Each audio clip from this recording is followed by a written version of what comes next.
বাবাজি ভাই সকল, আমি তো দাদা হুজুর কিবলা রাহমাতুল্লাহ আলাইহি কে দেখি নাই, আমি আব্দুল হাই সিদ্দিকী বড় হুজুর কিবলা রাহমাতুল্লাহ আলাইহি কে দেখি নাই, আমি দেখেছি মুফতি আজম মির্জা হুজুর কিবলা রাহমাতুল্লাহ আলাইহি কে আমি দেখি নাই শেষলা হুজুর আব্দুল কাদের সিদ্দিকী রাহমাতুল্লাহ আলাইহি কে দেখি নাই, আমি দেখি নাই নাজমুল সাদা সিদ্দিকী হুজুর কিবলা রাহমাতুল্লাহ আলাইহি কে আমি দেখি নাই, আমি দেখেছি ছোট হুজুর পীর কিবলা রাহমাতুল্লাহ আলাইহি।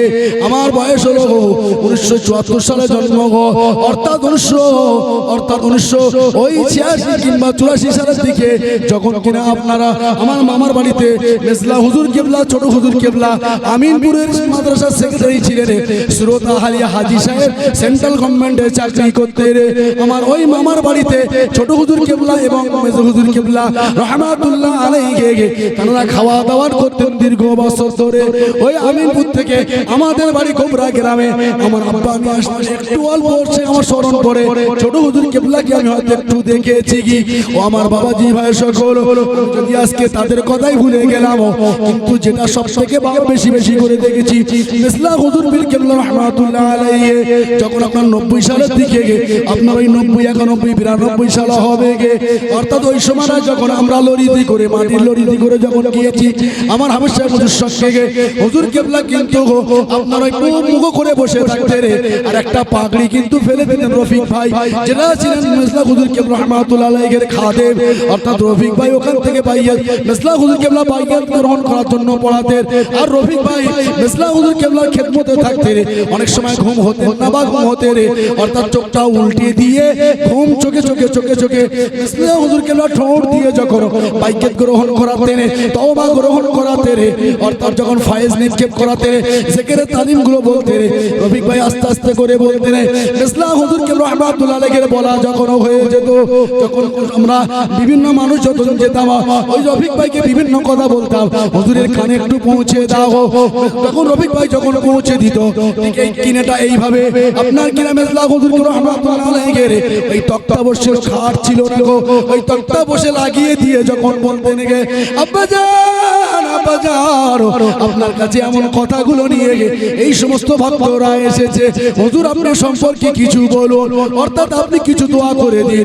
মেজলা হুজুর কিবলা রাহমাতুল্লাহ আলাইহি একটু মুস্কি হাসি দিয়ে মনে হয় যেন জান্নাতি মানুষ একটা হেসে দিয়েছে সঙ্গে সঙ্গে তিনি বলতেন যাও বাবা দোয়া করে দিয়েছি আমি 90 সালে কথা বলেছি, হুজুর কিবলা সম্ভবত 2002 সালে হুজুর ইন্তেকাল করেছে রব্বুল আলামিন আল্লাহ তাআলা ওই সমস্ত মানুষগুলোকে দেখিয়েছে।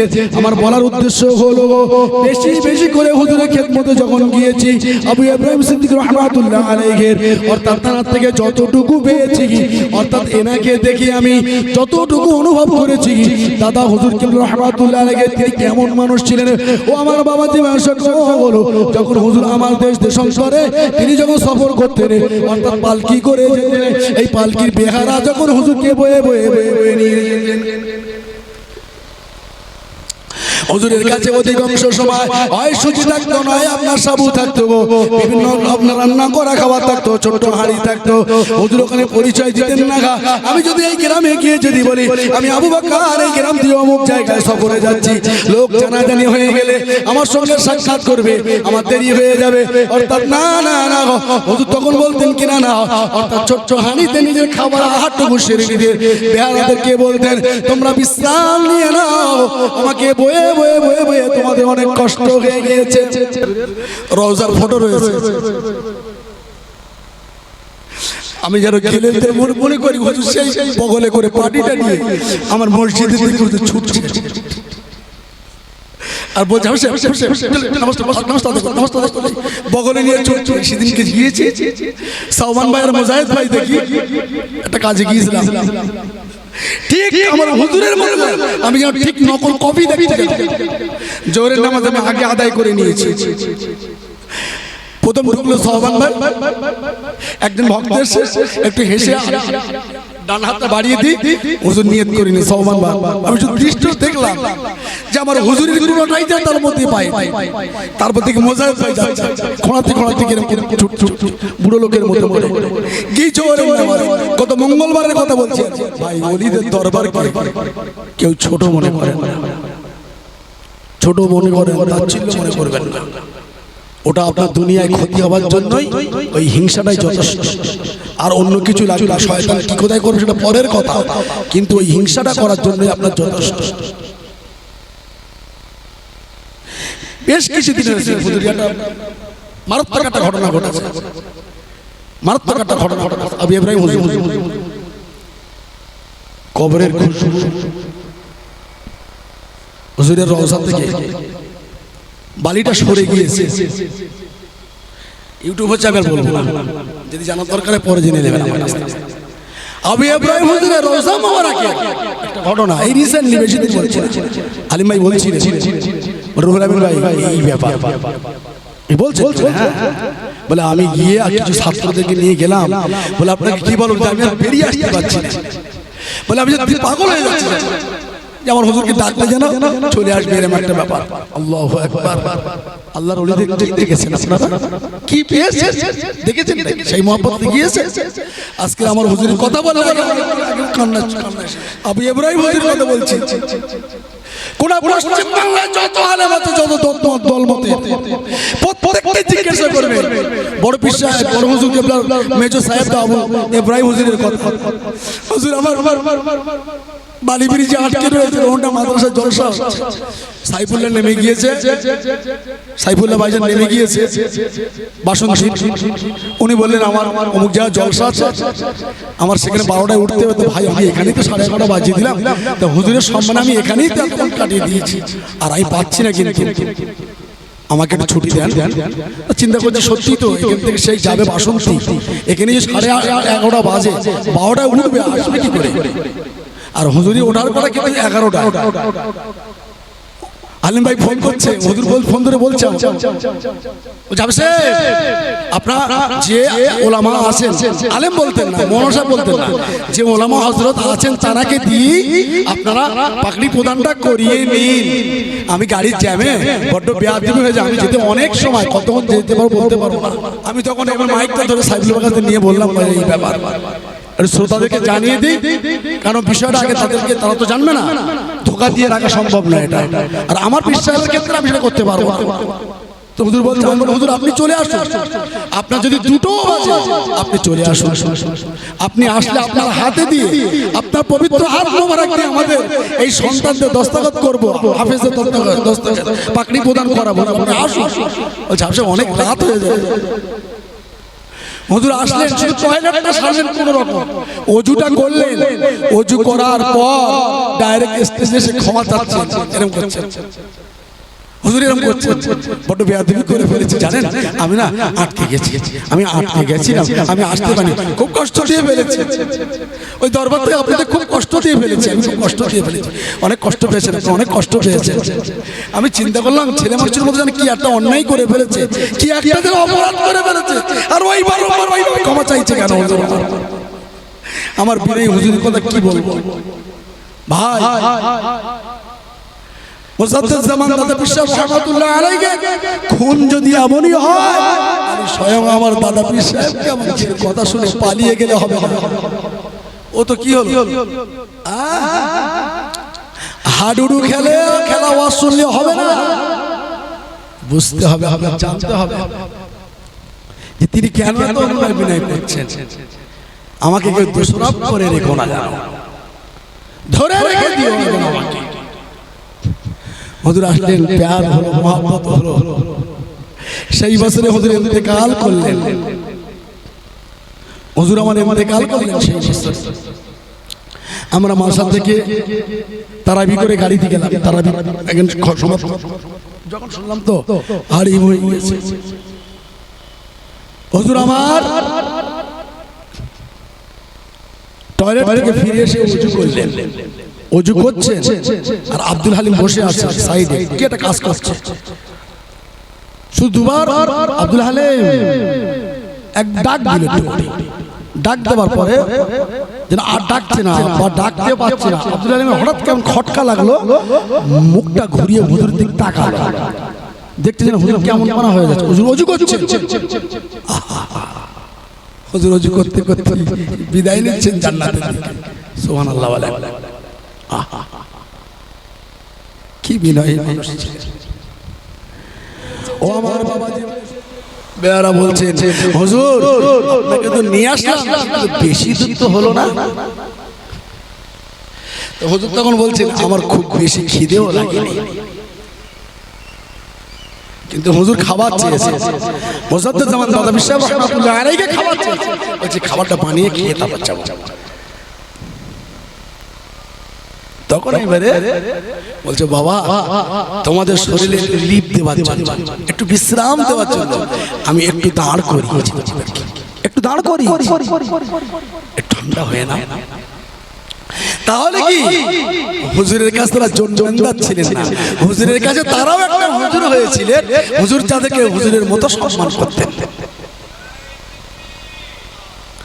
তাদেরকে এতটাই সম্মান করতেন।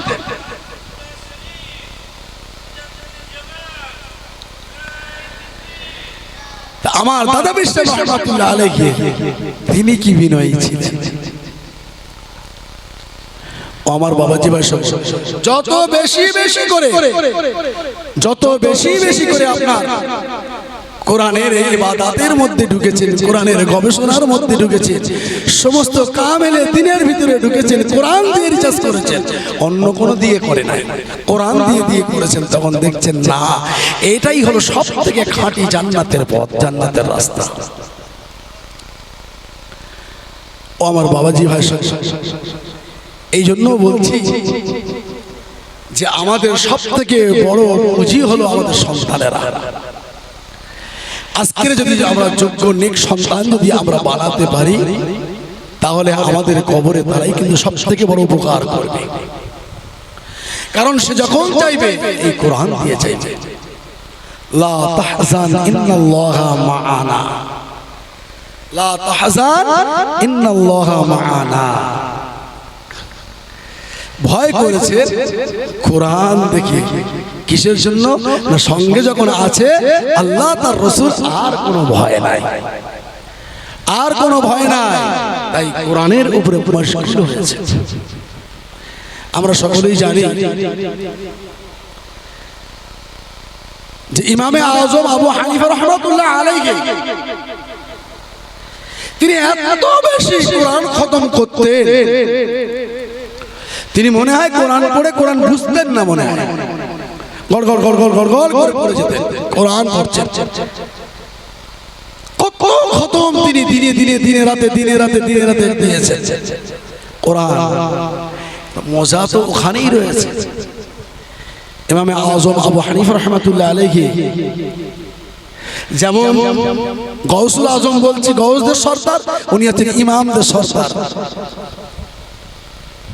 ইমামে আযম আবু হানিফা রাহমাতুল্লাহ আলাইহি তিনি যখন কোরআন পড়তেন, কোরআনের বিশ্লেষক, গবেষক, কোরআনের রিসার্চ সবটাই একসঙ্গে করেই তারপরে তিনি ওই নামাজ হালাতে কোরআন তেলাওয়াতের জিকিরগুলো, ইবাদতগুলো, সিজদাগুলো, রুকুগুলো, আল্লাহর স্মরণগুলো, আল্লাহর জিকিরগুলো তিনি করে গিয়েছেন।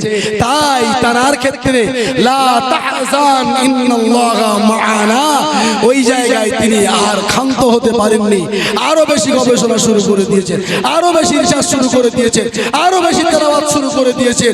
তেলাওয়াত করতে করতে কত খতম হয়ে গিয়েছে, নামাজ চলছে, তেলাওয়াত চলছে, নামাজ চলছে, তেলাওয়াত চলছে, খতম চলছে। তাই তাকে বলা আছে গোটা পৃথিবী শ্রেষ্ঠ ইমাম, যত ইমাম আছে ইমামদের সরদার কি বলা হয়েছে? ইমামে আযম। আর বড় বিশ্বাস কি বলছে? গাউসে আযম। গাউস কেন বলা হলো আর ইমামে আযম কেন বলা হচ্ছে? তো আযম একটা গাউসে আযম, এটা ইমামে আযম কেন বলা হচ্ছে? কি গবেষণা করেছে? ও বাবাজি ভাই সকল, আপনাদের কাছে আমি সূরা তাওবার এই আয়াতটা পাঠ করেছি, লা তাহজান ইন্নাল্লাহা মা'ানা। এটাই যদি পড়ে পড়ে গবেষণা করে রিসার্চ করে যদি কোরআনের মধ্যে যদি তিনি লিপ্ত হয়ে যায়, কোরআনের মধ্যে তিনি দিওয়ানা হয়ে যায়, তাহলে কত রুকু হয়ে গেল, কত সিজদা হয়ে গেল, কত রাকাত হয়ে গেল, কত নামাজ আদায় হয়ে গেল, তার মধ্যে শুধু জবানে কোরআন চলছে গে। ও আমার বাবাজি ভাই সকল, এই সমস্ত গবেষণা করতে করতে আল্লাহর প্রতি দিদার হয়ে, আল্লাহর প্রতি দিওয়ানা হয়ে গেল, আল্লাহর প্রতি ফানা হয়ে গেল। তাহলে কত খতম হচ্ছে, কত তেলাওয়াত গুলো হচ্ছে, কত জিকির গুলো হচ্ছে। ও বাবাজি ভাই সকল, আপনারা বলুন কোরআনের মধ্যে এসছে গে, যদি আল্লাহর কোন নেককার বান্দা বান্দি যখন জিকির আজগার গুলো করবে, ওই সময় আল্লাহর রহমতের ফেরেশতা তাদের মাথার উপরে ছায়া করে দেবে। ইমামে আযম আবু হানিফা রাহমাতুল্লাহ আলাইহি হুজুর যখন এই নামাজে দাঁড়িয়ে যায়, আল্লাহ স্বয়ং উপস্থিত হয়ে গিয়েছেন। ইমামে আযম আবু হানিফা রাহমাতুল্লাহ আলাইহি এই নামাজের মধ্যে যখন কোরআন তেলাওয়াত গুলো শুরু করে দেয়, তখন আল্লাহ রহমতের ফেরেশতা গুলো হাজির হয়ে গিয়েছে। ও বাবা জীবন সকল, আল্লাহ রাব্বুল আলামিন ইমামে আযমের অন্তর কলব গুলো এমন চোখ লাগিয়ে দিয়েছিল, অর্থাৎ মালায়েকা ফেরেশতা এসে গিয়েছে। আল্লাহ রাব্বুল আলামিন সন্তুষ্টির জামন্দি হাসিল হচ্ছে গে। ইমামে আযমের বুঝতে কোনো অসুবিধা হয় না গে, অর্থাৎ কত সময় বেঁচেছে ওদিকে দেখার সময় নাই, তেলাওয়াত কত হচ্ছে সুমধুর, এটার মধ্যে দিওয়ানা হয়ে গেল। এর মধ্যে পড়তে পড়তে আবার চলে আসলো সূরা তাওবার আয়াতের পর একটা আয়াত চলে আসলো, ওয়ালাউ আন্না মা ফিল আরদি মিন শাজারাতিন ولو أن ما في الأرض من شجرها أقلام والبحر من بعده سبعة أبحر ما نفدت كلمات الله। অর্থাৎ এই আয়াতটা যখন তিনি আবার বলা শুরু করলেন, ওই সময় বলতে লাগলেন, আয় রব্বুল আলামিন, আপনি কোরআন দিয়ে পৃথিবীর মানুষকে জানিয়েছেন আপনি এমন একটা রব, আপনি এমন একটা মালিক, আপনি এমন একটা খালিক, আপনি এমন একটা রহমান, আপনি এমন একটা মহিয়ান, আপনি এমন একটা গইয়ান, আপনি এমন একটা একটা মহান রব। আপনার এই নামের প্রশংসা, রাসূলুল্লাহর নামের প্রশংসা যদি এই গোটা জমির এই শুরু থেকে শেষ পর্যন্ত কিয়ামত ইসরাফিল আলাইহিস সালামের সিংহাসনে ফুৎকার দেবার আগ মুহূর্ত পর্যন্ত যদি এই পৃথিবীটা খাতার মতো করে, তিস্তার মতো করে পৃষ্ঠা বানানো যেত, জমিনটাকে যদি খাতা বানানো যেত, পৃথিবীর জমিনে কিয়ামত পর্যন্ত যদি যত গাছ গাছালি গুলো আছে, সমস্ত গাছ গাছালির ওই কাঠগুলো, ডালগুলো কলম বানিয়ে কলম তৈরি করে যত সমুদ্র গুলো আছে, ওই সমুদ্রে যত পানিগুলো আছে কিয়ামত পর্যন্ত, অর্থাৎ ওই সমুদ্রের পানিগুলোকে যদি কালি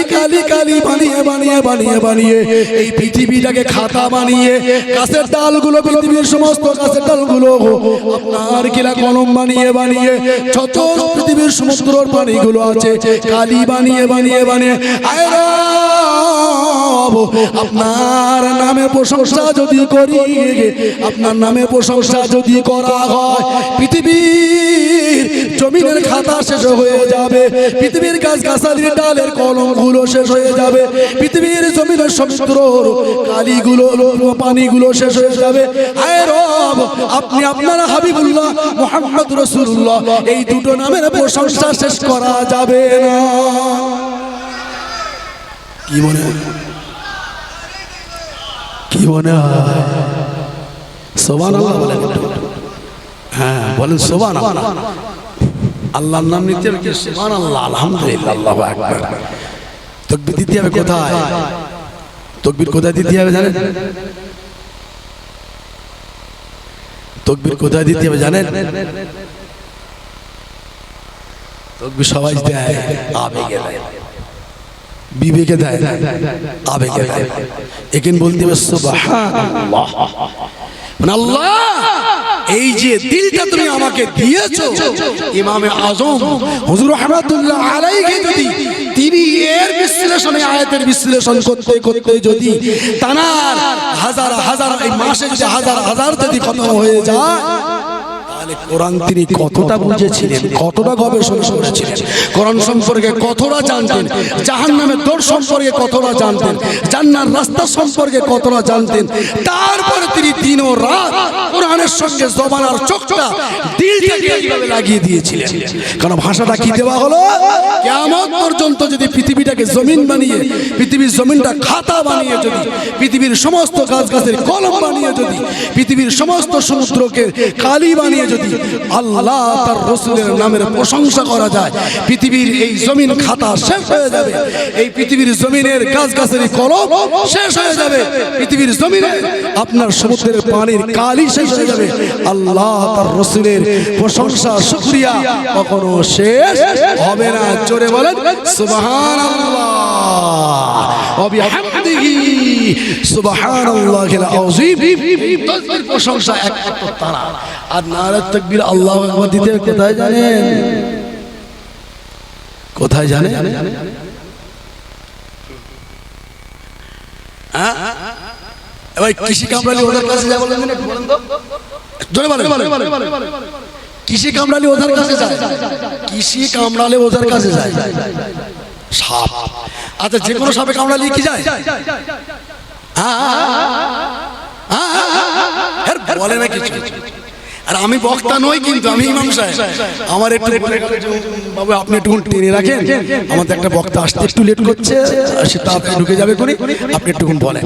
আমি আল্লাহ যদি বলি না, কারণ এটা আমার অভিনয় না, নাটক নয়, চাতুরি নয় যে কিছু ডান পকেটে ঢুকবে, যেটা দেবে মাশাআল্লাহ, না দিলে আলহামদুলিল্লাহ। আমি আমার ছেলের কথা একটু আগে বলছিলাম না, যে তোর অট্টালিকা, তোর পয়সা, শিক্ষার বয়ে আমি চাই না। আমি ফজর ওয়াক্তে তোকে ডাকছি, বাড়া মোড়া খাচ্ছে, আমি যাবো না। না, তুই যে প্রকৃত অর্থে তুই নামাজি না হোস, আমি চাই না তোর কোনো উপকার। তুই নামাজ পড়া, আগে নামাজে চল। ওর মার আমি এত রাগারাগি করি, তোমাকে নামাজ। দুনিয়ার বরকত কোথায়?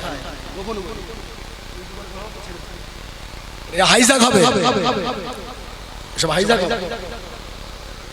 আমি জানি তো, বরকত জানি না। ও ভাই, কোন সাপ কামড়ালি ওদের কাছে যায়? বিষধর সাপ। ভাই বলছে বিষধর। কি তাকবীর কোথায় দিতে হবে? ও বিষধর, তুমি যখন ফেনা তুলতে আসছো, তখন আমার কাছে মুগুল্লে তাকবীর দেবো। এটা বড় মুগুর, একটা ঝাড়বো তোমাকে, একটা ঝাড়বো। হয় তুমি হেরে আমাকে শেষ করো, হয় তুমি ঝেড়ে আমাকে শেষ করো, না তো আমি ঝেড়ে তোমাকে শেষ করবো। ইন্নাল মুসাদ্দিকিনা ওয়াল মুসাদ্দিকাতি ওয়া আকরাদুল্লাহ করদান হাসানা।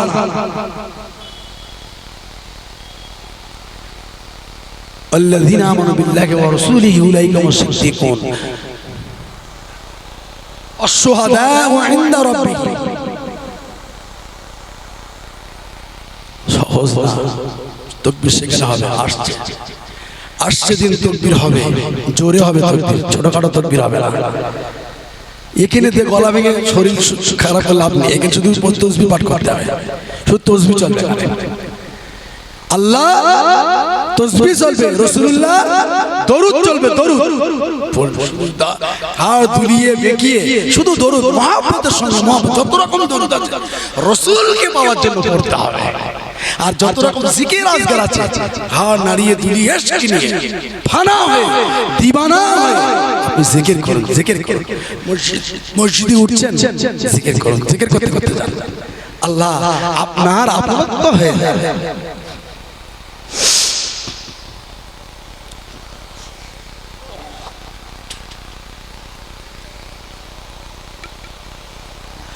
ও আমার বাবাজি ভাই সকল, আজিরু বিতাওবাতি ক্বাবলাল মাউত দুটো আয়াতের আলোচনা সংক্ষিপ্তভাবে হয়ে গিয়েছে, সামাজিক কিছু আলোচনা হয়ে গিয়েছে।